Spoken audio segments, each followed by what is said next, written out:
csak.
Jó estét kívánok!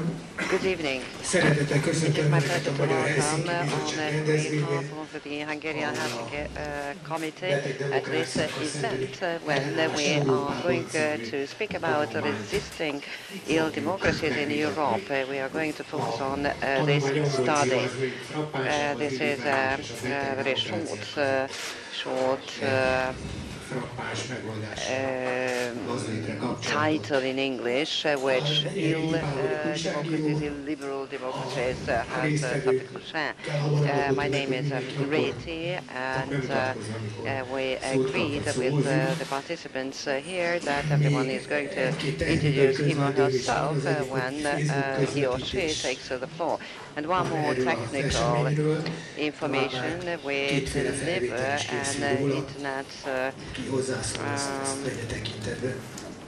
broadcasting on this event, so would you take this into account? Before to begin our conversation, I would like to give the floor to Maria David, to the Oslo-based Human Rights House Director.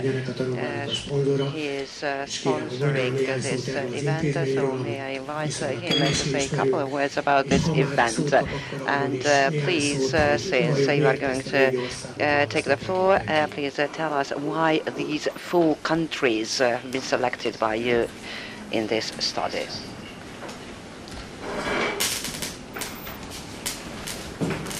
Thank you.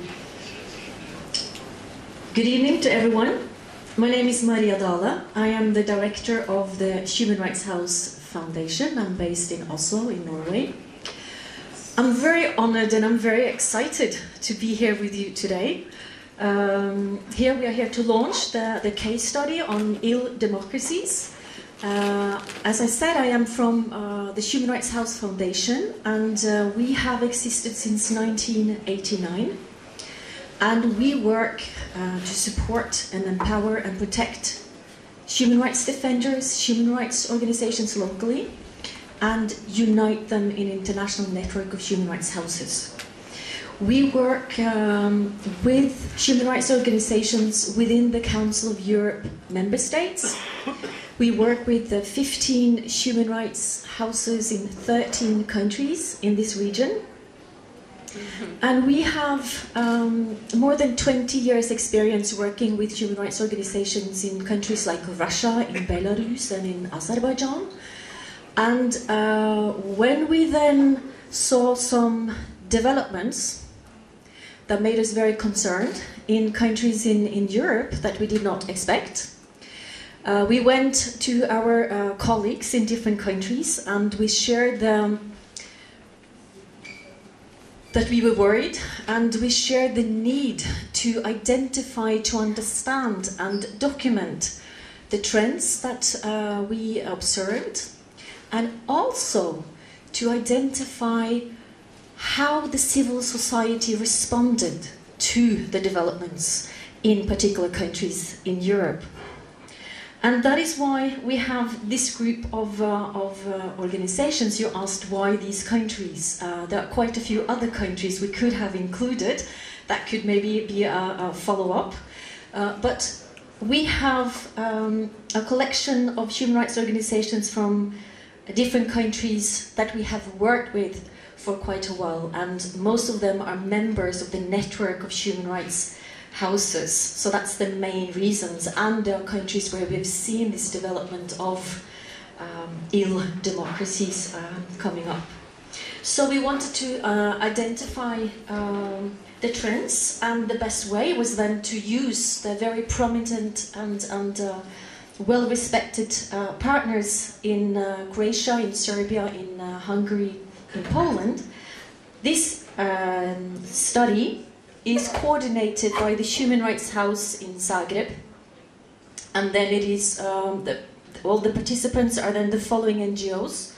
It is the Center for Peace Studies, based in Croatia, Helsinki Foundation for Human Rights, based in Poland, Hungarian Civil Liberties Union, Hungarian Helsinki Committee, UCOM, which is a lawyers' committee for human rights based in Serbia, and then the Human Rights House Foundation that I represent. As I said, they are highly respected organizations working on human rights for very, very long. They have observed, monitored, reported, documented trends in their own countries and in the region for very long. And this long-standing expertise contributed greatly to this case study, made it possible to do in quite a short while. And their expertise and their experience is of high value for other human rights organizations, other civil society organizations, to learn from their experience, the best practices. So now it is a case study, but it's not over. We hope that this will inspire not only us and our partners, but also other sectors of society. And then we will see later how to follow this up. Thank you. Thank you very much. Köszönjük, Mária. Akkor belevágnánk a beszélgetésbe. He instead of she. Let me mention the names of panel members. Miklos Haraszti, I don't think he has to be introduced. In Hungary, he is a special UN representative. He wrote introductory part to this study. Marshmallet is from Poland, working for human rights organization. Máté Szabó, Márta Pardavikó, chair of the Hungarian Helsinki Committee, and Ivan Novotel from Zagreb, director of Human Rights House. There is one more thing to mention before to begin our discussion. At the beginning, Miklos Haraszti will say a couple of words about the study itself. He will also explain what kind of a function this study may play. Thank you. The function or the purpose of this study can be exclusively that despite all dangers and all bad news, we need to fight, and we need to provide everyone to fight against the deterioration that is expressed by the English language title of this study, which is Ill Democracies, referring to illiberal democracies. I would like to draw your attention to the fact that this is not a political play game, that we don't have to deal with politically devil politicians only. And when thinking about the one-party media and when trying to figure out how to fight against this illness, I need to say that despite of all these difficulties, we must not give up our fight, but actually we must not refer to our region only. This is a global trend. In 1991, the third big jump of democracy was over. If you remember Fukuyama, the very modern philosopher, those days called as end of history. And what he said that the only game in the town that could be played in the world would be one or other ways of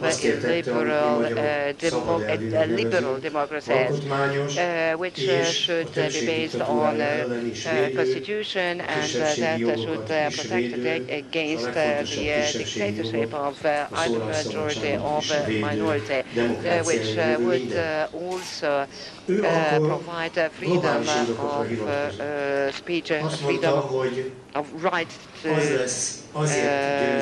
free speech. He was convinced that this is what is going to happen. But here we are here, 25 years after those sentences, and what we experience is that there are several, at least three global reasons due to which illiberal democracies spread widely, and why current democracies have to pay attention to the existence of illiberal democracies even within the structure of the European Union. One of the picturesque symptoms of this was the fact that Viktor Orban undertook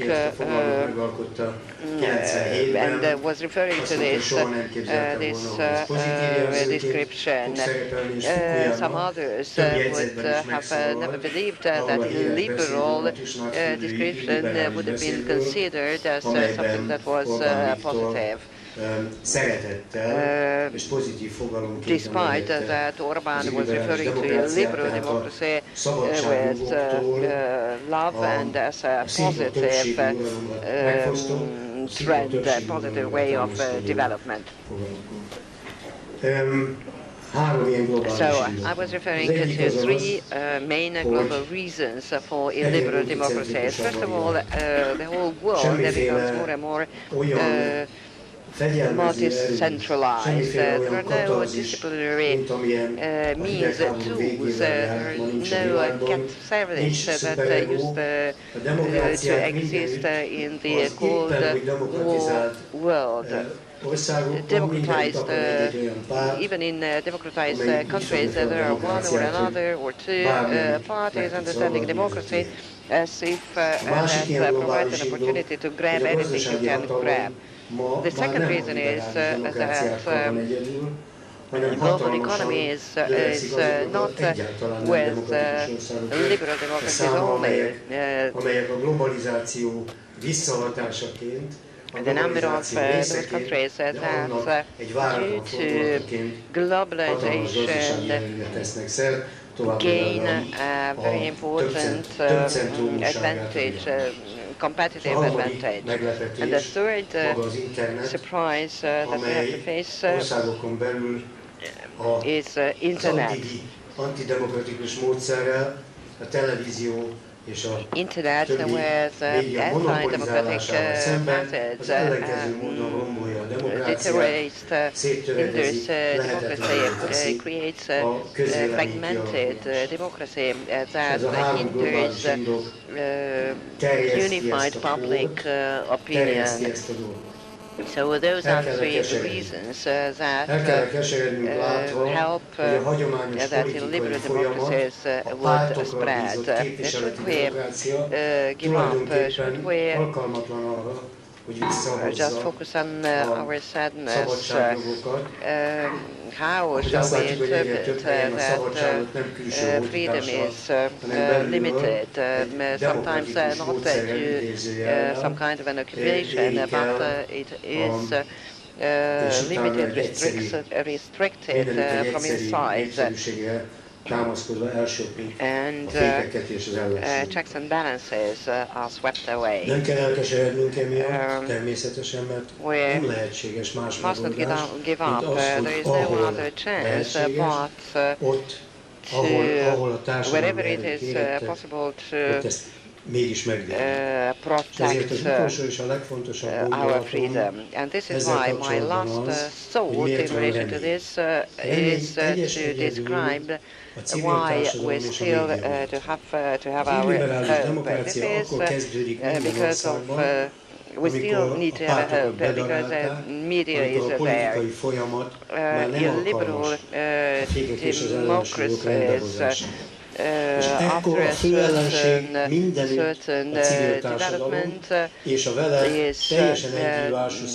not restricted. The only tool that we can fight against is the tool provided by civil organizations and the media. Sometimes the illiberal Democrats are referring to certain revolutions as colorful revolutions, but those are revolutions when society is not going to bear illiberal democracy any longer. Orbán Viktor in Tusnádfürd when referring to illiberal democracy for the first time, used this formula and said at the same time that civil organizations are enemies of democracy and illiberal democracies should fight against those civil organizations. And that is a denial of everything that democracy is about, that freedom is about, because that is a tool to measure the level of democracies when we analyze how free civil organizations are. Laws and rules agreed or passed by Parliament against civil organizations is something that brings us back into the past. This is a restriction to all human rights. So whenever in a country, in a society,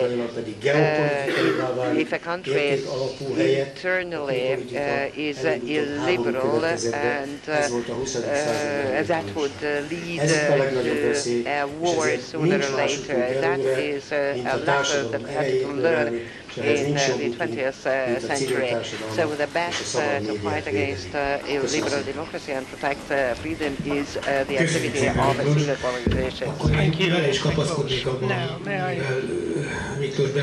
pick up the thread of the conversation where Miklos left off? Civil society, civil organizations. We in Hungary have a privileged situation because we are in the flagship of illiberal democracies in Hungary. What we can see now,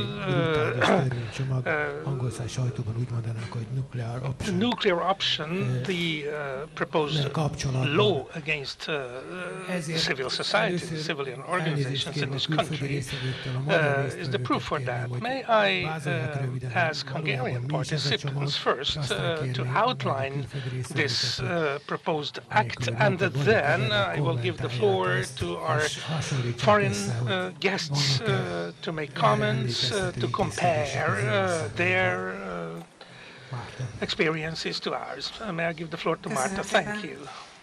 My name is Marta Pardavi, co-chair of the Helsinki Committee. May I welcome the distinguished participants and those who follow us on Facebook, via Facebook. basically, we are at crossroads in Hungary. It's a turning point in the history of the civil society in Hungary. We did not expect this to happen, and quite a lot of people do not quite understand what's going on, what is actually happening now, and that is why we believe that it's so important to discuss potential measures of an illiberal state, and we have to draw the attention of all those who still care for democracy, for civil society in Hungary. Last week, the Hungarian government tabled new proposals. They waged war against the civil society. It's a serious attack against the civil society. A lot of people believe that this is only a campaign tool. I believe this is a well-thought-out measure. It follows from the rhetorics of the previous years, especially previous months, and basically this is an attack against the civil society. It's unprecedented in Hungary, it's unprecedented in the European Union. It is unprecedented, and that is why we believe that we should disseminate information about what is actually going on. The official coverage of this proposal is misleading. Basically, they are lying to us because the actual purpose of the proposed act is how to threaten NGOs and civilian organizations, how to prevent them from maintaining and developing their ties with the civil society, how members of the society can be prevented from receiving assistance, aid, support from various civil organizations. There are a number of different tools that the government may use. Basically, the purpose of this whole new campaign is to take the public benefit organization status from these NGOs, from these non-profit organizations. Roughly 50,000 civil NGOs operate in this country. Only 20% of them have this privileged public benefit organization status. It means that they can provide assistance to those in need, tax-free, duty-free, if you like, in the framework of the cooperation of various NGOs, various civil organizations. We try to assess how many people receive assistance. We're talking about 460,000 recipients of our services, of our assistance, if you like. Basically, there are 460,000 people who received assistance from us, and the potential acceptance of the proposed act will prevent these people from receiving support if the public benefit provider status is taken away from these NGOs, these non-profit organizations, these civil organizations. They cannot provide the same services, they cannot provide the same kind of support because they would incur substantial costs and expenses, and the recipients of our support, our services, would have to pay personal income tax because they would receive various services in kind without the payment of funds for them. Quite a lot of people simply cannot find support anywhere but from civil organizations, NGOs, if they are prevented from rendering their support, their services to those in need. If people have to pay 15% personal income tax for services they receive or they use, plus the so-called 19.5% mandatory contribution to the healthcare fund, will be levied on these services. So basically, those in need, those who really need our support and assistance, would be prevented from using our services. How can a family that is in a very difficult situation pay this punitive tax on services provided by civil organizations, simply because they are forced to the periphery of the society, simply because they are low-income families. They cannot pay for these services. We're not only talking about civil organizations, we're talking about a large amount of people, hundreds of thousands of people, the potential recipients of services and support from civil organizations. What's the matter with foreign funds? What's the matter with receiving foreign support from overseas countries? Why is this evil plan of the government focused on foreign support or foreign donations? Hungary is a member of the European Union. Why does overseas support or foreign support have negative connotations in this new context? Over the past decades, over the past years, if you like, we encountered similar views. The government claimed that anything that comes from abroad is dangerous. We obviously benefited from funds donated by our foreign partners, overseas donors. There's another important issue. Basically, this proposed act would stigmatize all the organizations we represent ourselves by claiming that it's a sin to accept funds from abroad. Basically, those who make these terrible claims are warmongers. They want to wage war against the civil society. They want to wage war against a peaceful society. This is a terrible, false proposal. This is a terrible disaster, and it's interesting to see how the government would select NGOs or organizations that they favor, causes that they support themselves, that would serve their own interests. The objective of all these civil organizations, the objective of our organizations is to provide support, to provide services to those in need without selecting them. We would lose our freedom of choice, we would lose our freedom of movement, we would lose our independence if this proposed act were adopted. May I encourage everyone who's with us, who follows us, to express their opinion, to stress how important the activities of all these civil organizations are for them, to stress how important the activities of all these NGOs, all these civil organizations are for them, and we should stand up against this harmful proposal.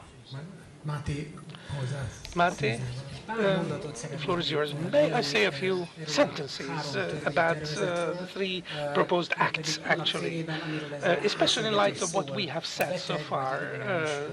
Basically, I wish to say a few words about these proposed acts in the context of liberal democracies.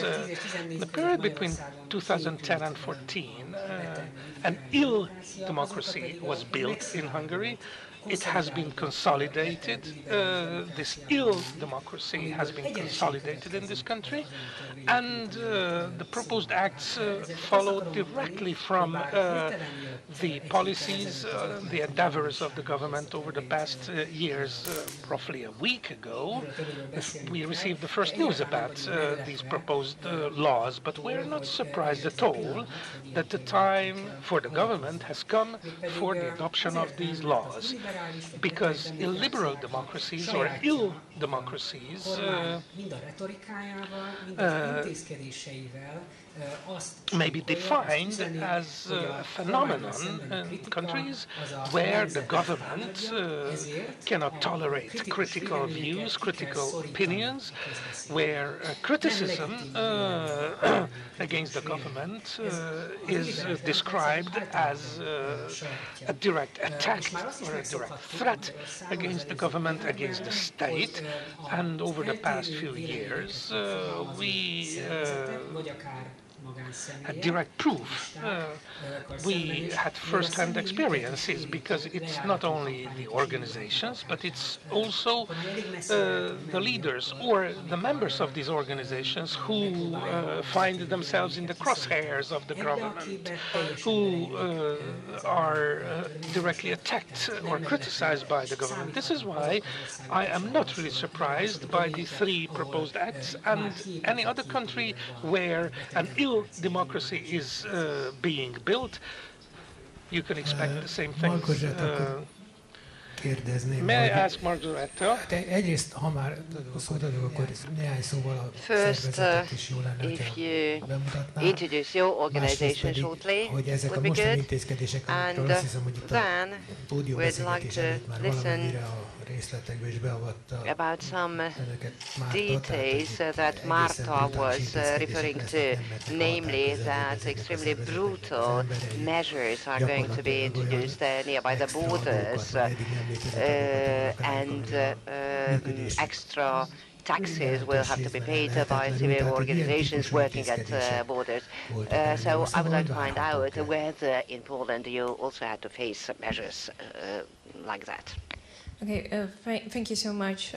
First of all, what I would like to say is that it's my great privilege not only to be here to talk about the outcomes and the result of this research project, but most importantly to use this opportunity to express my deep and my organization deep solidarity with courageous Hungarian civil society activists and human rights defenders.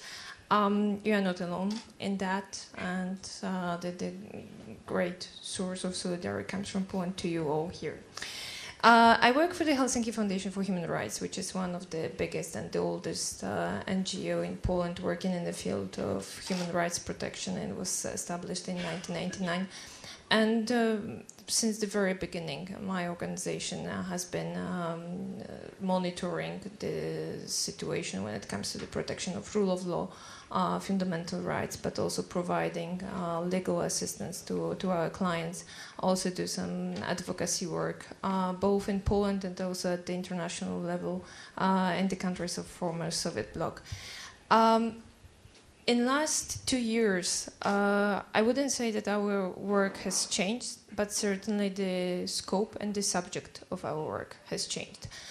Till 2015, the founders of the foundation and the new generations of lawyers, we thought that on this checklist of democracies, we already ticked the main important boxes, which is laying the fundaments of the democratic state and creating check and balance mechanism.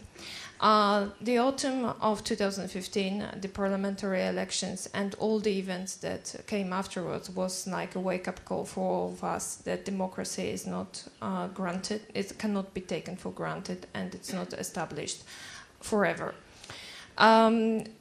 Since 2015, in Poland, we talk about the constitutional crisis, then about rule of law crisis. Right now there is a new description, which is anti-constitutional populist backsliding. This definition does not offer such a crisp elegance as those two previous ones, but it grasps the main course and the core of what is happening right now in Poland. We have a governing majority that tries to change the system of a state without, however, changing the constitution. If you read the report, you see that there is a certain pattern in establishing illiberal democracies or ill democracies or illiberal democracies in the countries. So I think that Poland is not yet that advanced in that project. So far in those 2 years, what we see is a severe undermining the independence of justice system, widening the political control of courts and judges, merging the position of the Minister of Justice and Prosecutor General. But also we see how this crisis start influences on almost every single aspect of the state. And then brings me to the answer to your second question when it comes to the standing of civil society organizations. Certainly, civil society organizations, independent watchdogs, think tanks of independent experts, people who are able to provide with their own unbiased research results, but also who are there in the field to monitor the actions of the state, are not the biggest friends of the illiberal governments. This is like a trivia what I'm saying, but every day in Poland we can also see the elements of that symptom. So when it comes to the civil society, I wouldn't say that we've seen a crackdown on civil society, certainly not, but we've seen several legal developments and policy developments that have been introduced that severely influences the work of the civil society. Just to provide you certain examples, there are 2 types of NGOs that are definitely not the most favorite of this governing majority. One of them are NGOs providing legal aid and psychological support to women victims of a crime, victims of domestic violence. And one would say, why is that a problem if there is an NGO working in that particular field? And this dispute is deeply rooted in the discussion which took place at the beginning of 2015 when it comes to ratification of the Istanbul Convention.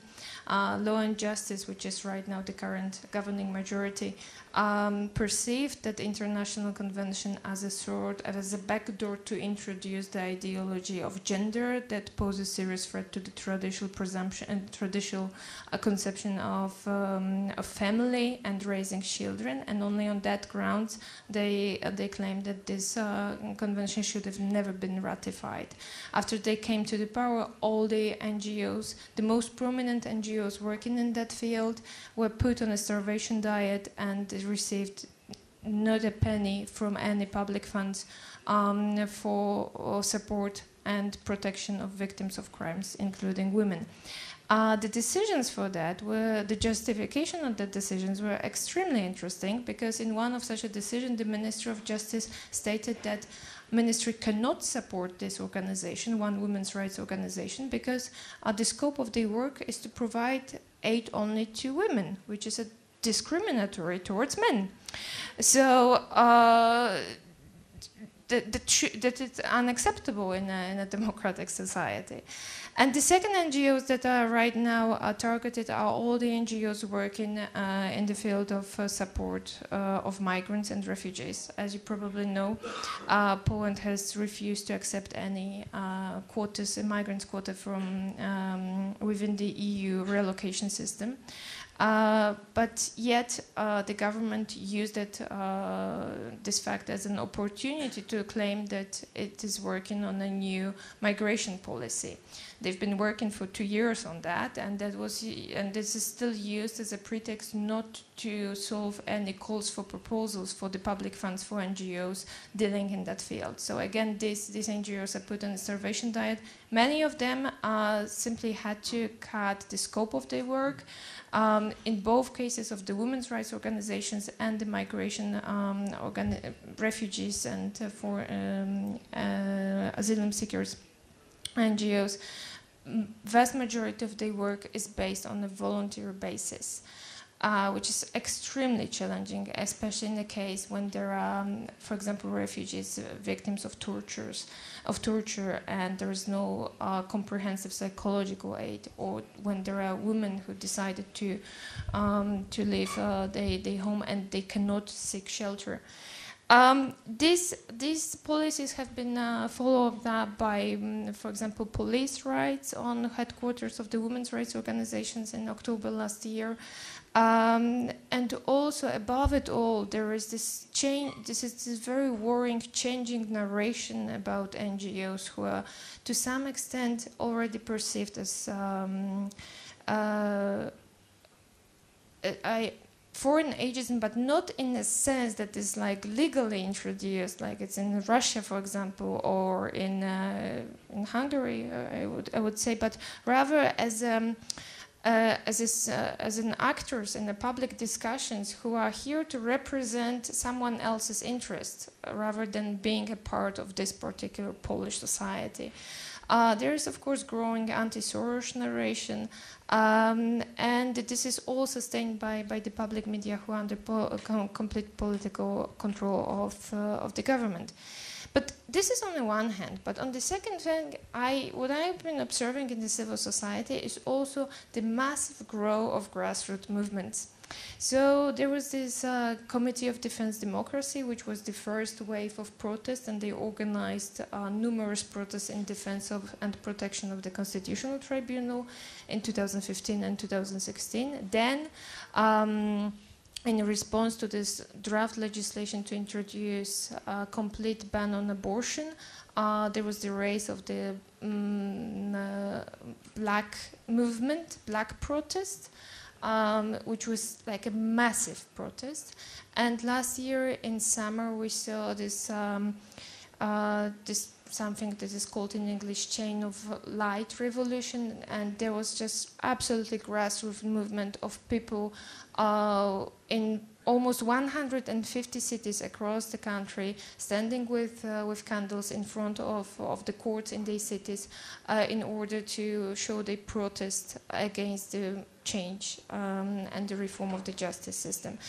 So on the one hand, we see that we are like standing on a verge, and we see that tsunami wave coming to us, but at the same time there's still a spirit in the society, and we try to mobilize as much as we could. Thank you. Thank you. Ivan, akkor részben ugye szeretném tudni azt is egy részt, hogy Horvátországban what the situation in Croatia is. Mennyire bántják a civil szervezetek, a tanulmányból tudom, hogy a horvát eset az egyébként a tanulmányban az egyetlen sikersztori. 2016 első felében a horvát civil szervezetek által szervezett tiltakozás hullám hozzájárult ahhoz, hogy a HDZ, a néha tudjon pártja által vezetett kormány, amelyik nagy lépésekkel haladt az illiberális demokrácia bevezetésében, ez megbukott. Tehát egyrészt ugye a magyar fejlemények kommentárjára lennék kíváncsi, másrészt erre a sikersztoriról. About the Hungarian situation is, and also to learn about your success story. Hello, good evening. I'm happy to announce that Croatia is no more a liberal democracy. That happened overnight, but it's possible. We need a bit of a humor in it, because I think with the humor and satire is the best way, if not to beat autocrats, then at least to have a bit of a fun while doing that. My name is Ivan Novosel. I come from Zagreb and currently working as a director of programs of the Human Rights House Zagreb, and I'm really happy to be again back in Budapest. I'm one of Soros mercenaries. I studied at CU here, so I declare myself present. So I consider Budapest also as one of my second homes. I was carefully listening what my colleagues were saying before, and I have a bit of a problem trying to structure myself what I want to tell you, tonight. But there are few things I think are crucially important in trying to understand how we got here, how we got to the state where we have a liberal democracy. But I would also like to say that the only problem is not the state that is illiberal.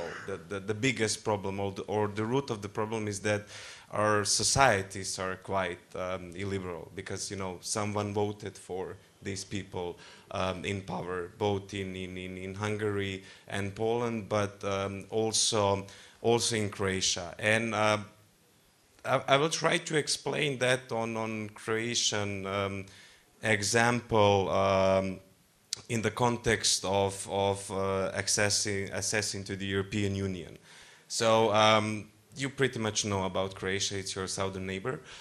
We used to live together for almost 800 years. Then we got in marriage with Serbs. That ended up terribly, like with you. But the only thing is that we had a war. We were never democracy. And somewhere in 2005, after we managed to capture some of our rogue generals and distribute them to the Hague Tribunal, we finally opened a negotiation process with the EU, which was one of our main goals of Croatian foreign policy. And we started a 10 years long negotiation process that failed miserably. Because the whole point of the EU accession, or so-called EU conditionality in countries of Eastern Europe, including Croatia, was to reform institutions, not the society. All of the money through the projects, IPA, CARDS, FARE, probably you remember those as well. Twinning projects was, to raise the level and resistance of the institutions, support constitutional and legislative changes, but not a single money was spent to reform the society. And now some of you will tell me, yeah, but they were giving money to the NGO so we can, try to engage, to promote civic participation. But that is all a crap, if you pardon my French, because we were never dealing with your education.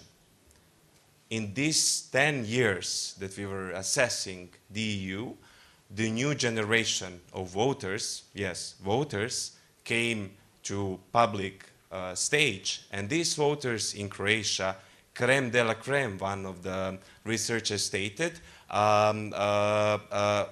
express 50% of them expressed that they're against gay marriage. 60% of them said that homosexuality is an illness, mental illness in 21st century in educational system.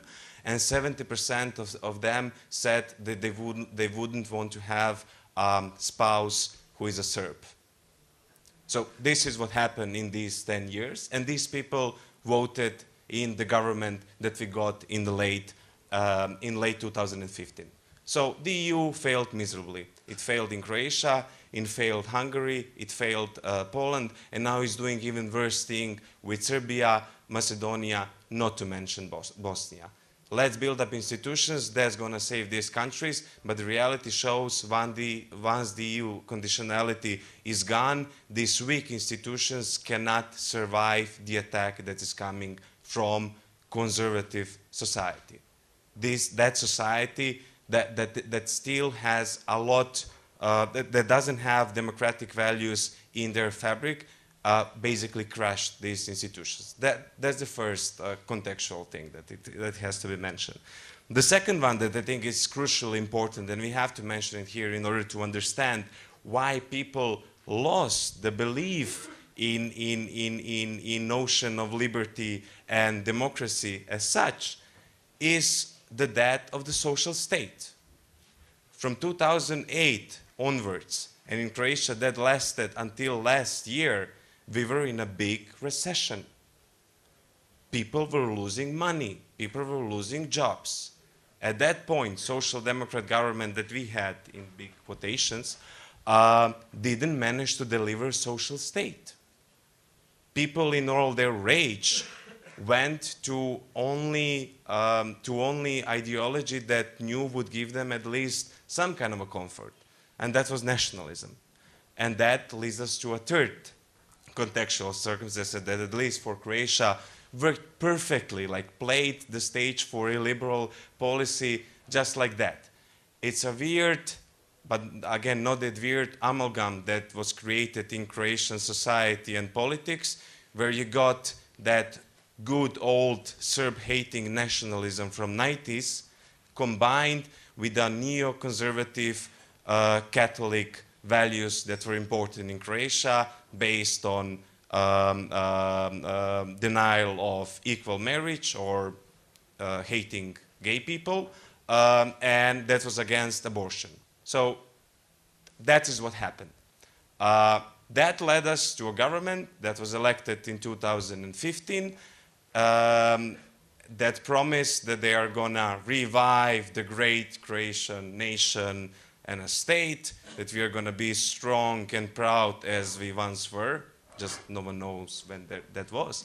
But anyways, they said that they're gonna do that, and they were basically populists. And what the populists do, they need to find an enemy. And who is the better enemy in Croatia? Well, you always have three categories. NGOs, because they're always pro-Yugoslavia and they're Soros mercenaries. The second one are media, because they're pretty much the same and all of them are leftists. And they managed to find a third enemy as well, which were independent institutions, ombudspersons, equality bodies, regulatory media agencies, stuff like that. And this is what characterized the beginning of Croatian illiberal period that lasted only for 6 months. It was triple attacked. What is important here to know is that they learned how to do it from Hungary and Poland. We saw Croatian president and president of HDZ, Croatian People's Party, going to Orban, going to Kaczynski for the instructions. It's a playbook that originated, at least for the EU, in Hungary, although here it was also important from some other places. But our guys went to Budapest for instructions. What a historical irony. But they went. And they tried to implement it in Croatia, and they were successful. They were successful to a certain point. Now, the fifth or the fourth, I lost counting, thing that I wanted to say now is how we managed to get rid of them. Not to over-exaggerate our influence, meaning of the media and of the NGOs, we were present on the field from day one. I will try to explain you here how, what was the mindset of human rights people in Croatia at the point when that government was elected. What they told us, and these people were active all the way from 90s, what they told us, the younger generation, at that point, they said, this is not good, this smells like 90s. Because most of these guys elected in the government were HDZ guys from Tudjman period. And being a human rights activist in Croatia in that era, that was a wartime era, meant that you were carrying your head in a bag, which means that you could easily be killed. And there were cases like that. So they warned us in a way that we have to start screaming and being present there on an everyday basis. In these 6 months, we had more than 30 protests, mainly in Zagreb, reminding the government and the public that they are not allowed to do what they were set to do. We brought our colleagues and friends from Poland and from Hungary to explain us what was happening in their countries, so we can anticipate what they're going to do in Croatia. The second thing that is crucially important is that when we were conducting these protests, we were showing solidarity to groups out there who were still facing the problems of economic deprivation and recession and economic crisis. We were there with people protesting for their salaries and for many other social groups. At the beginning, I said that I don't want to overextend our influence and political power. But what is important to mention here that we had a really lucky circumstance on our side, and that's the fact that Croatia is quite a small country, and in situation and not important inside of the EU as Hungary or Poland, and in situation like that we managed to convince some of the embassies and foreign countries that have influence over Croatia that this is not the way how the country should be run. The government fell down because of one thing, and that thing is closely connected to Hungary. And it fell down because of the corruption affair accusing back then vice president of the government and the president of the HDZ, which was the main party in the government, with MOL and INA. Case. So he was accused of getting money from MOL, and this is how he was stripped down. Where are we now? Right now, we are not a liberal democracy, as the study clearly shows, but we are in sort of a illiberal democratic limbo. Because we got a new government, which is once again HDZ government. The president of that party and the government is Andrej Plenković, who is, in words of Frank Engel, who is MEP of the European People's Party, is a nice guy who is devoted to the European values. And we see that they are not deliberately harming NGOs or any other democratic pillars of the society in Croatia anymore. But that was just a cosmetic change, because the party that brought illiberal rulers for 6 months still have them inside. So we all have to ask ourselves, what is our next step in order how to change the liberal tide, because in Croatia right now the main focus on our work, and that came after years and years of learning from mistakes, basically, is education. Because I think we cannot afford another 10 years with another generation of 18 years old that will acquire a right to vote, that are going to vote for parties that will deny LGBT human rights, that will deny women's right to abortion, that will say that they are not willing to have a spouse just because she or he is a Serb. This is where we have to focus. Köszönöm, Iván. Azért is köszönöm ezt a, amit mondott, mert rávilágít arra, hogy ez a tanulmány mennyire hasznos, amit itt Iván elmondott, az néhány szó kicserélésében azt hiszem, hogy Magyarországon is is elmondható.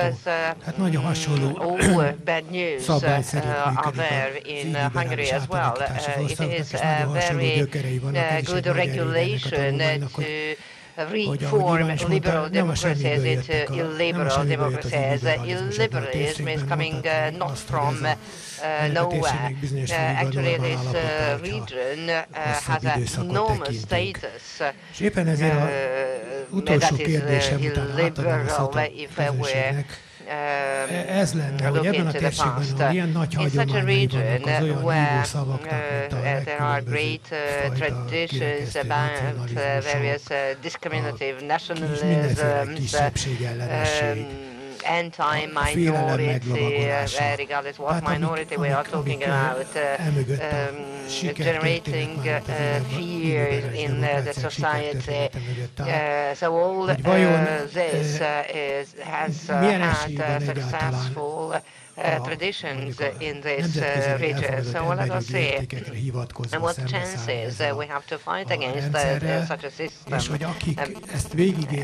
Those who have been living through creating a new society, an illiberal society, then we have to understand what we should do differently. What would you tell countries that are not yet working on creating an illiberal democracy, how to fight, what to do? Well, I think this is an excellent question, because this study that we are going to introduce here has some novelties, because the study also gives some advices to those who are at the beginning, very beginning of this whole process. So I would like to say a couple of not practical advices, but instead to share with you some thoughts. It would have been much better, much earlier to understand certain things. Since I have understood some aspects, my work in relation to the fight against illiberal democracies has become easier. In Hungary, roughly about 8 years, an illiberal democracy started to develop. I started my personal career about 20 years ago. This is my personal career in the field of human rights, protection of human rights. So I thought my task at the beginning would be to work in a framework of a society where rule of law rules, and just to help implementation of certain correction activities if it is needed. But very soon I had to understand that a person in favor of human rights has different tasks. This is not just about wild development, to fight against wild developments of social society, but should criticize the whole mert hogy az illiberális demokrácia már nem az alkotmányos demokráciák normáin alapul, azokon a normákon, amelyek védelméért a jogvédők sikra. Egy másik felismerés, amit nagyon jó lett volna, hogyha korábban felismerek, mindenképpen figyelme kéne, mint erejével jár, hogy az ilyen rendszereknek nincsenek morális korlátai.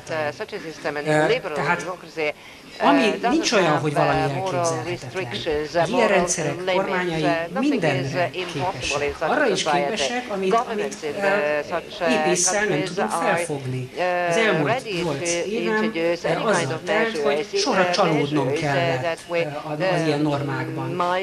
Azt kell tapasztalnom, hogy igen, ezt is meg lehet csinálni. Egy évvel korábban azt hittem, hogy elképzelhetetlen, hogy ilyen történjen, de azóta megtörtént, és a normalitás részét képezik ezek az új that some additional developments might happen, and nothing was actually fontos látni azt is, hogy mi magunk, amikor a saját szerepünkről gondolkodunk, akkor mi ugyanazokat a normákat védjük, mint mondjuk 10-15-20 évvel ezelőtt, és nem mi változtunk meg, hanem a környezetünk változott meg borzasztóan, ami bennünket is természetesen változásra készített, de abban biztosak lehetünk, hogy nem mi vagyunk a hülyék, akkor is, hogyha mindenki szembe jön velünk az autópályán, valójában mi vagyunk azok, akik az alkotmányos demokrácia alapértékeit védik, egy olyan rendszerrel szemben, amely már nem ilyen normákon alapul.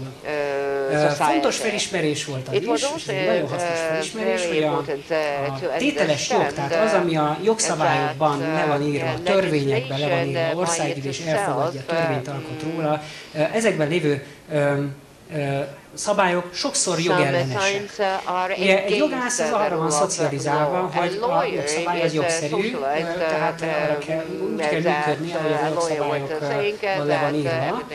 Az illiberális demokráciákban jogellenes szabályok születnek. Ebből következik egy másik felismerés, hogy nem kell félni a jogsértő szabályok megsértésétől sem, mert sok esetben a jogszerűség helyreállítása éppen a tételes jog, a törvényben leírt szabályok megsértésén keresztül vezet. Tehát ez tud eredményes lenni.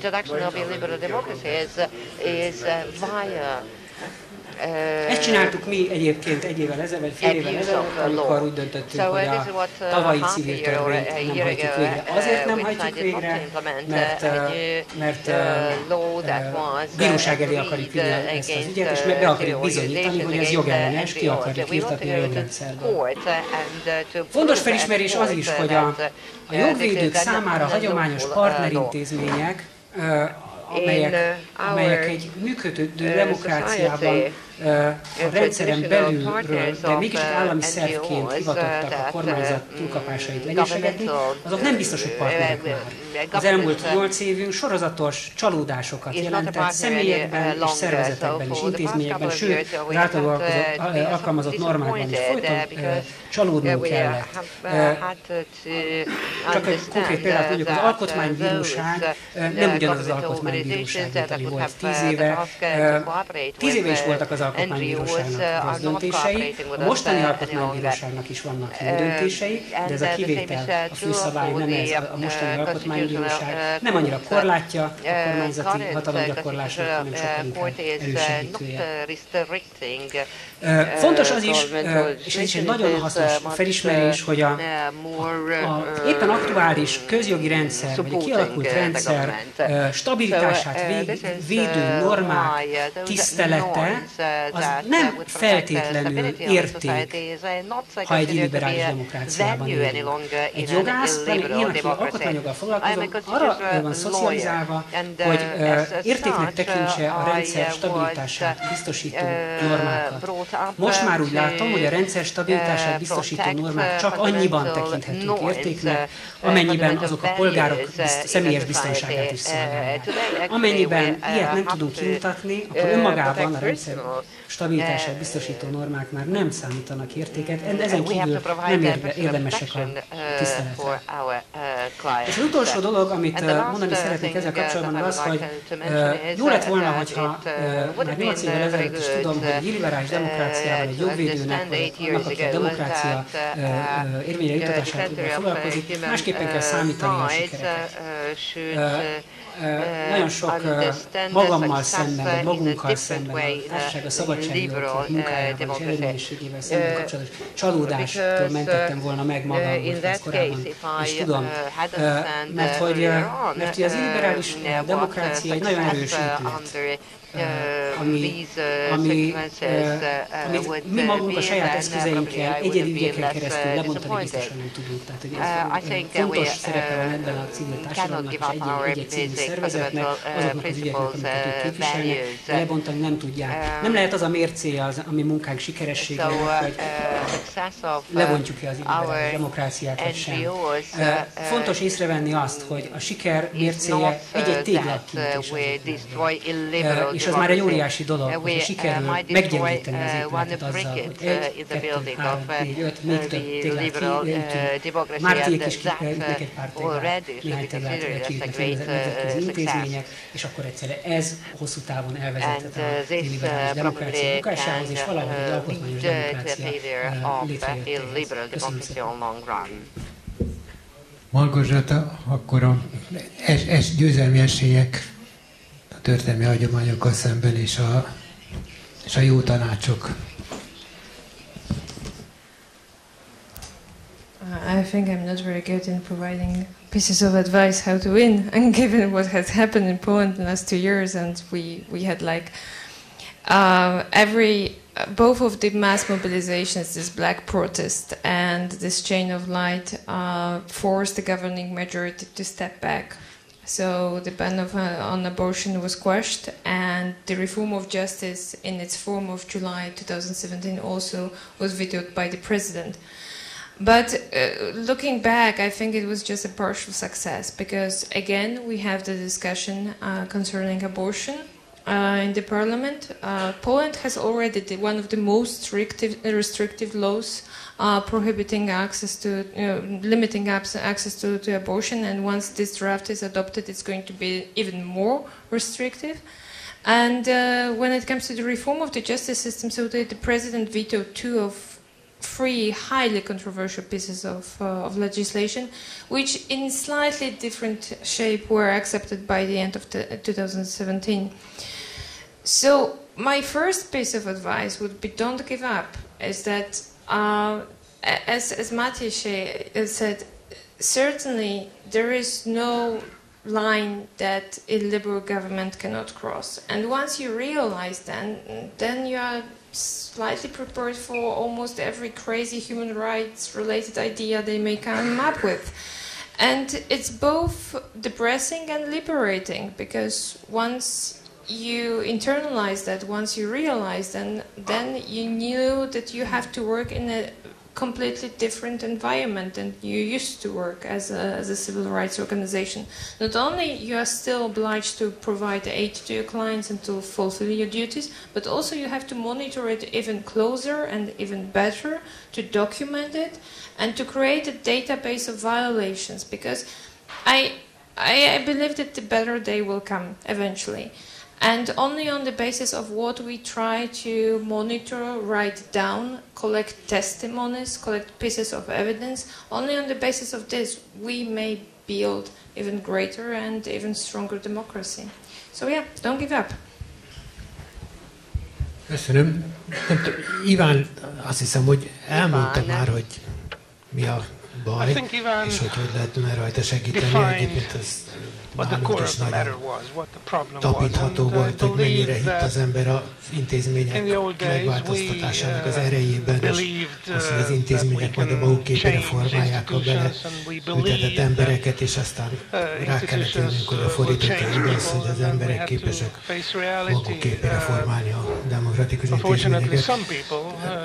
De akkor inkább azt kérdezném, mint záró kérdésként, hogy az, amit mondtál, hogy az oktatás, vagy a képzés, vagy a társadalmat változtassuk meg, hogy annak vajon mi a realitása. But what are the chances for this? What are the chances for the attainment of this otherwise noble objective?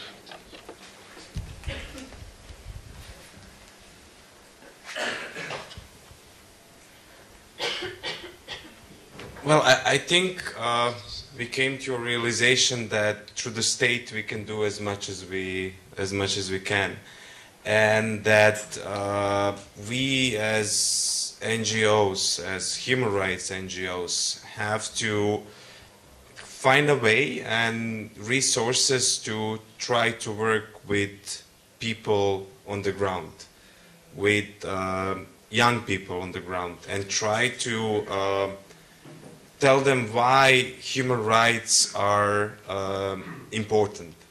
Try to get them to start to believe in this idea and notion of the equality, because they are not born with that. You have to educate people about these issues, and at least in Croatia we were not doing that for last couple of years because there was no funding for it. Because most of our work is defined by funding. I mean, we have to live from something. I think, at least for us, for Human Rights House and our members, but for the wider NGO community in Croatia, that is the most important lesson learned from this 6-month period. That we have to once again devise programs that will bring new people that are going to be new human rights advocates and defenders.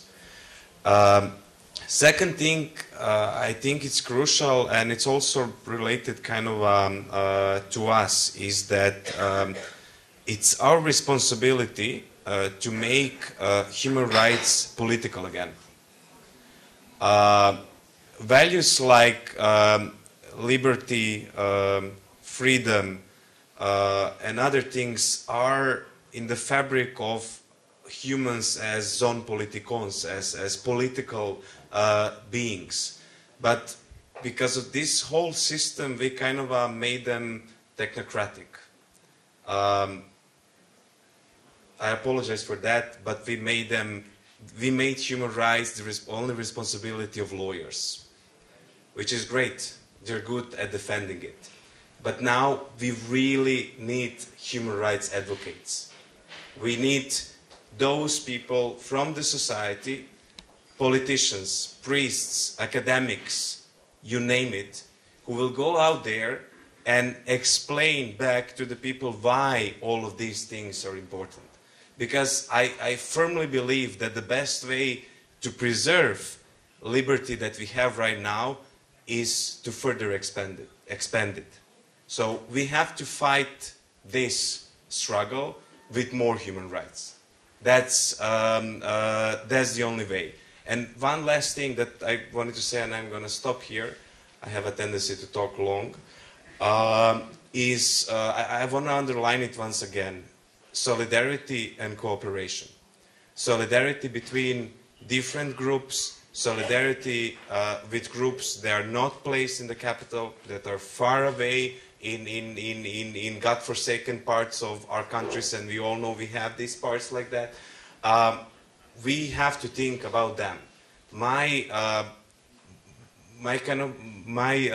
how to say, check system, if I'm doing a writing when we are educating people, is can we organize a pride march in a village on some island in Dalmatia, where people are extremely conservative, and how to achieve that, how to empower people there to do a right thing. Köszönöm szépen, Miklós, és aztán megadnám reménykérdésre szeretnék hozzászólni, nagyon tetszett, amit Máté és Margozetta mondtak, Iván is mondott arról, hogy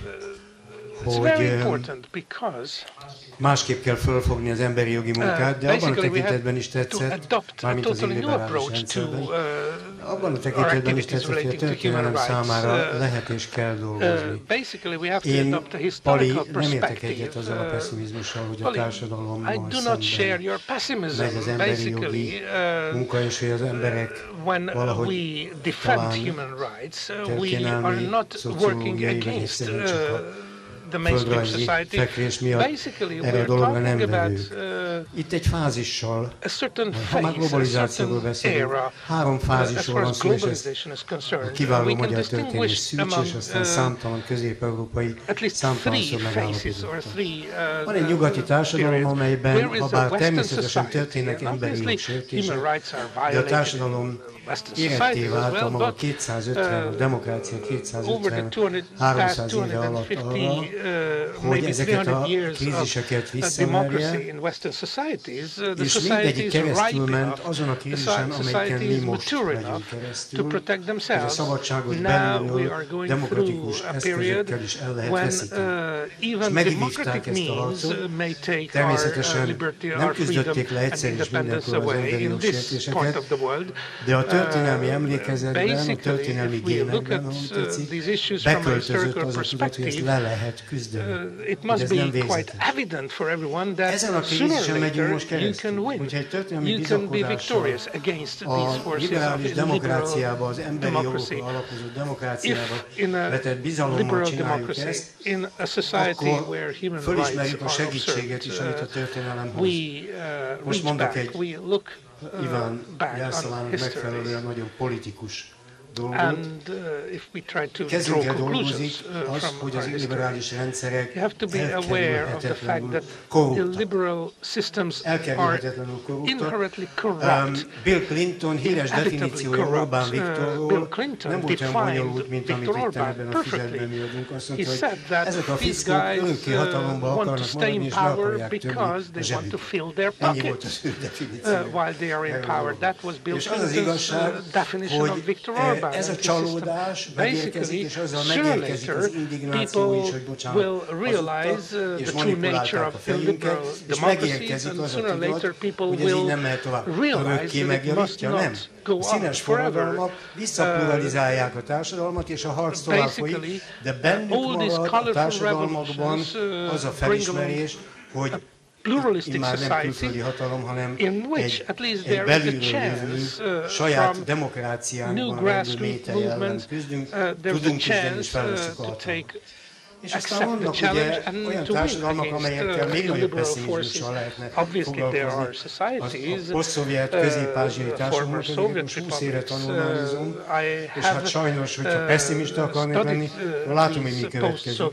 Abból, amit Márta beszélt, hogy az adómentessége megszűnik, a közhasznúsága megszűnik ezeknek a ezeknek a civil társadalmi mozgalmaknak. Nyitok egy nagyon rövid zárójelet. Nem a véleményükkel különbözik őket, hanem mert tényeket termelnek.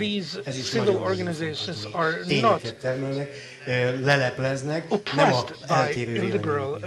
Tehát amikor megszűnik ez a közhasznúság és az adómentesség, egy idő után ezekben a közép-ázsiai társadalmakban a civil társadalmak adó ügyi sértés miatt mennek börtönbe. Ugye három olyan indokot szoktak előszedni. Az egyik az adóügyi sérelem, vagy sértés, vagy törvényszegés, a másik drog, a harmadik a huliganizmus. Ezt a három dolgot szokták előszedni, és hát természetesen minél közelebb vagyunk Brüsszelhez, annál inkább gondolom az adóügy lesz a nekünk, de hát nem kell félni, a másik három is megérkezik. De a lényeg az az, hogy amikor ezt a felismerést, amiről Máté beszél, és nevezzük nevén, az erőszakmentes civil ellenállásnak nem szabad visszariadnia attól, hogy a rossz törvényeket rossz törvénynek tekintse, és a jó törvények elébe lázadjon ezeken. Amikor a krízisen túl vagyunk, és a nép elkerülhetetlenül megérkező indignációi segítségünkre van, akkor túl leszünk az első olyan demokratikus válságon, amely nyugati minőségű társadalmat kell ebből a későn jött perifériából is, societies, no matter how disappointing our current experiences are, we have to rely on our own resources, we have to rely on our own initiatives, we have to do it ourselves. Well, let it be. I would especially urge to reach this level as soon as possible.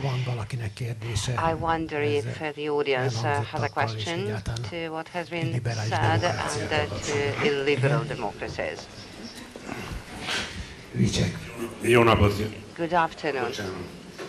Jó napot kívánok, Vicsek Ferenc vagyok. Úgy hajlított nekem Máté és Miklós szavaiból, hogy meríthet a nevezzük nevén, a kormány, a Fidesz újabb olyan támadó mondatokat a civil szervezetek ellen, amelyeket talán eddig bátortalanabbul fogalmaztak meg. Ugye arra gondolok, hogy ezek a civil szervezetek így szokottak megfogalmazást mondani, legitimitás nélkül, társadalmi támogatottság, szavazás, olyan fajta legitimáció nélkül kötnek bele a megválasztott vezetők. És gondolom nem kétséges, hogy meg vagyok itt, nem azért vagyok, hogy azt az érvet képviseljem.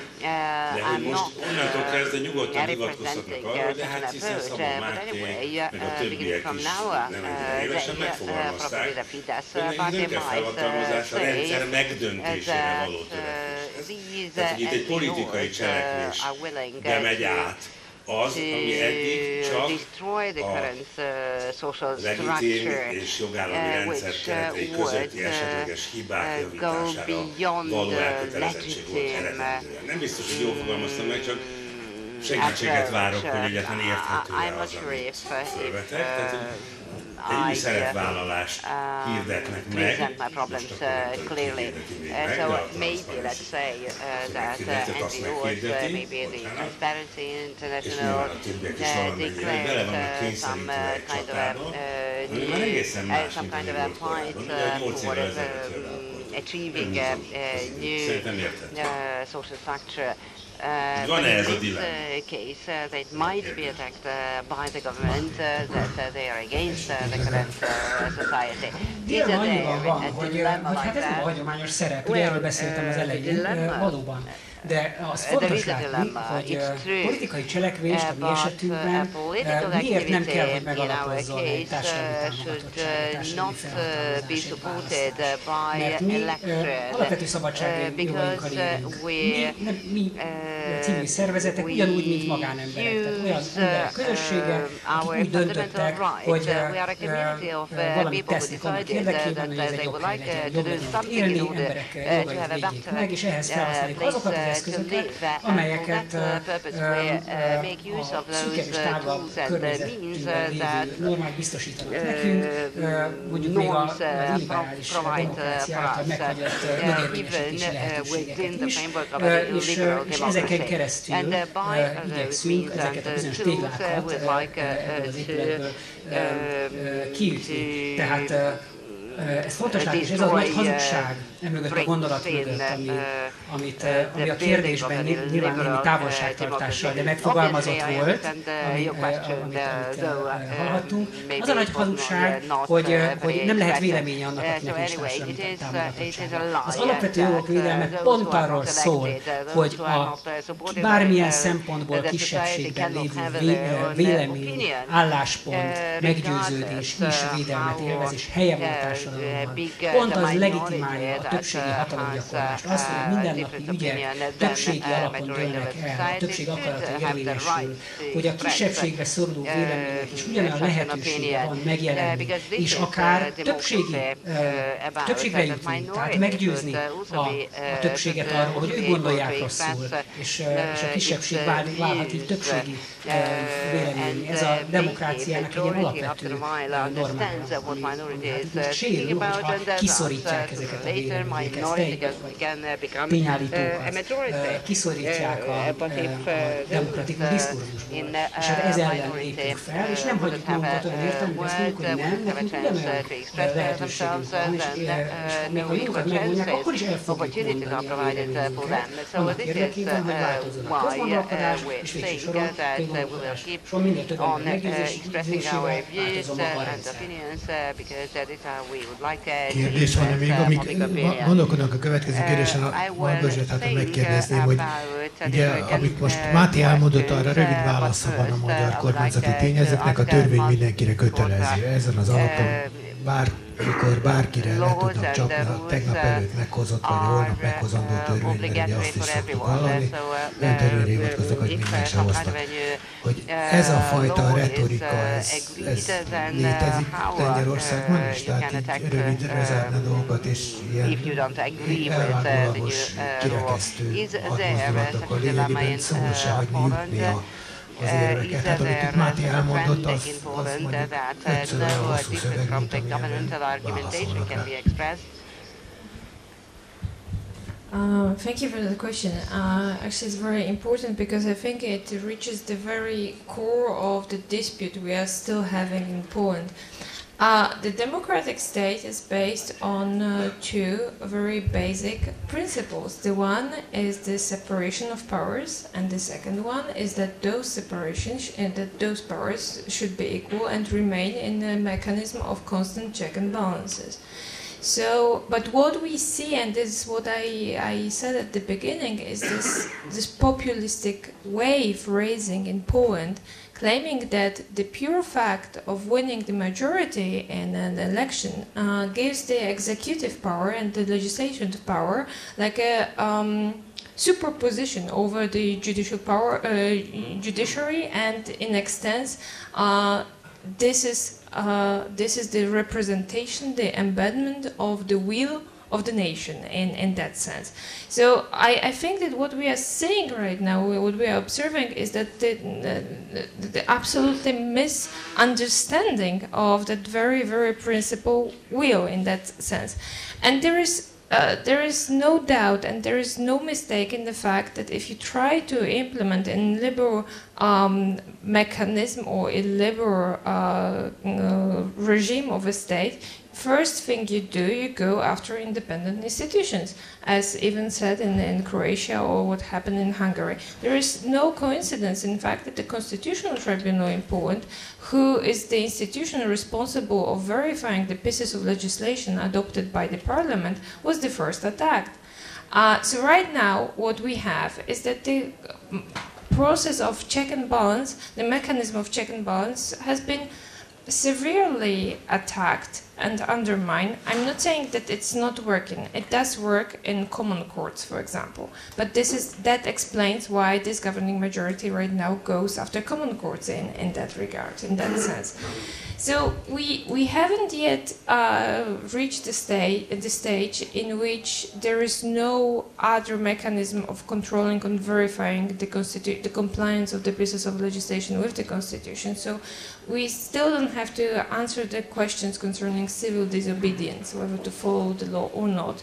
But we see examples of it when the individual, a person who tries to enjoy the fundamental rights, in the confrontation with the state, is helpless. And this is what happens, for example, in the sphere of freedom of assemblies, when the governing majority decided to introduce a weird concept of periodical assemblies that are granted priority beyond any other regular assembly registered at the same time, at the same place, and at the same place. And we try to, so in such a context, if there is a periodical assembly taking place, regular citizens cannot organize a regular or spontaneous assembly. We try to challenge the decisions in the foundation. We succeed twice, so it showed why do we need the common courts, but still this is an ongoing issue when actually we are losing the sense of law as perceived as a rule of law, but rather as a will of the stronger.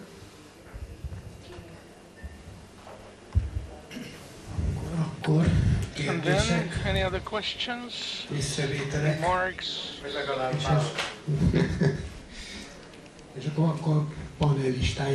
may I ask the panelists, members of the platform party, whether they... Kérdeznék valamit. I have a question. Ha lehetséges. Kérdezhetek? Igen. Vicsek Feri nekünk visszakérdeznék. Vicsek has the question, but I want to ask him a question. Viszonzok magamnak, hogy valamikor, amikor 800 000 kommunista pártag volt Magyarországon, akkor egy kis civil szervezetnek, néhány srácnak, akik fiatal demokraták nevezték magukat, miféle felhatalmazásuk volt arra, hogy beleszóljanak a politikába. They did not have any formal rights to have a say in politics. Thank you. It was a rhetorical question. There was not much I could say. Any other member of the Platform Party? Thank you very much for your participation. And let's keep our fingers crossed. Let's hope for a better. Thank you.